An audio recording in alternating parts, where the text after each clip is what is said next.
Question from Dr. Terry DeFreitas.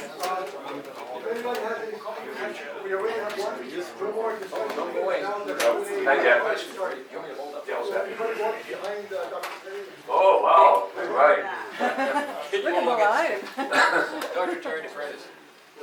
Go ahead. Hello, sir. Thank you. What I would like to know is how long did it take and what did it take to change the term Korean karate and accept it Taekwondo in North America? Because I know that was a big deal. Everyone had to put Korean karate on their dojangs for many years, and I just wonder what it took to get that language to change. Great question. You know, many people in the past, you would say Taekwondo and they would think it was Chinese food. Yeah. They would have no clue what it was, you know, and to this day, you'll go to, and I know there's many pronunciations, but it's like fingers on a blackboard to me. When I hear Taekwondo, my kids go to Taekwondo, you know, and then you go to Korea, Taekwondo, you know, which is the right way to pronounce it. Now, when these masters came to America, they realized there was a commercial opportunity to teach martial arts, right? Nothing wrong with that. I do that every day. I've been doing it for decades now. And so they needed a recognizable term. When they said Taekwondo, you didn't understand what it was, but everybody knew what karate was, right? Even though they said it karate, you know.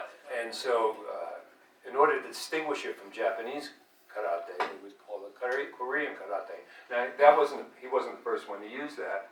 I mean, Grandmaster Sun, Grandmaster Henry Cho, they all use that term too in our books.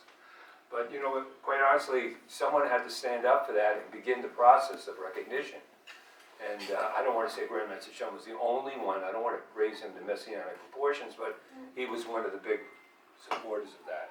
And then as time went by, people started understanding the word, and they started seeing it in strip malls, and their children started going, and interest started raising.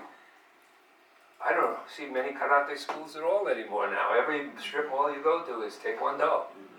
And that's very successful marketing. I mean, when you rebrand something like that, that's considerable. And of course, that was with the help of the Korean government, too. So it was a matter of commercial necessity, and you know, it was successful. Go ahead, Jenny. Listen. Hi. The thing that caught my attention about your presentation was the information about Jeju Island and the Korean conflict. Do you have more information? Can you talk a little bit more about that? Well, I can. Grandmaster Chun was, I was mentioning this to some of the students too, a very stoic man, you know. He was inscrutable, but he was very kind when he was conversing with you. But he didn't talk a lot about his childhood because it was very painful. And as we mentioned, he had to flee Seoul with his father, who was a doctor.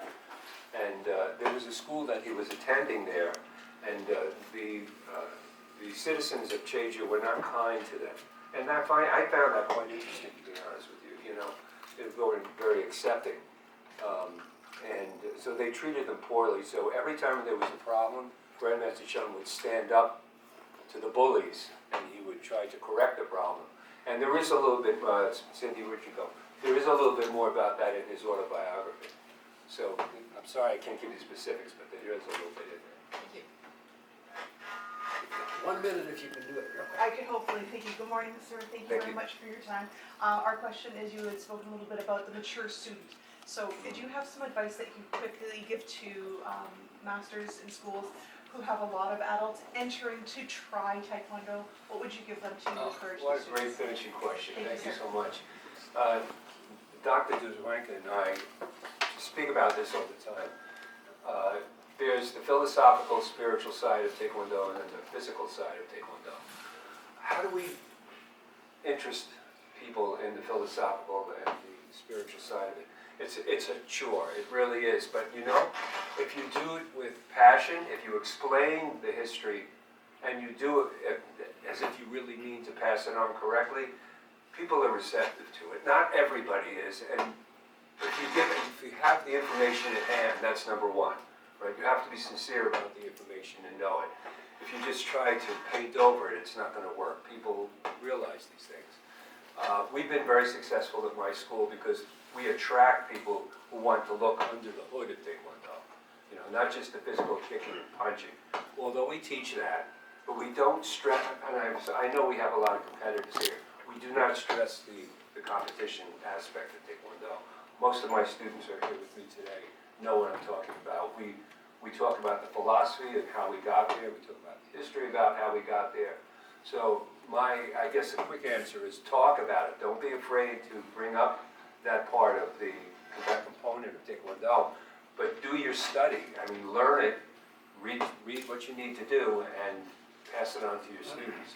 You know, just in closing, I know many of you are disciples of a Master Chun here, that your master was named Master Chun. And as you know, my teacher was Grandmaster Chun.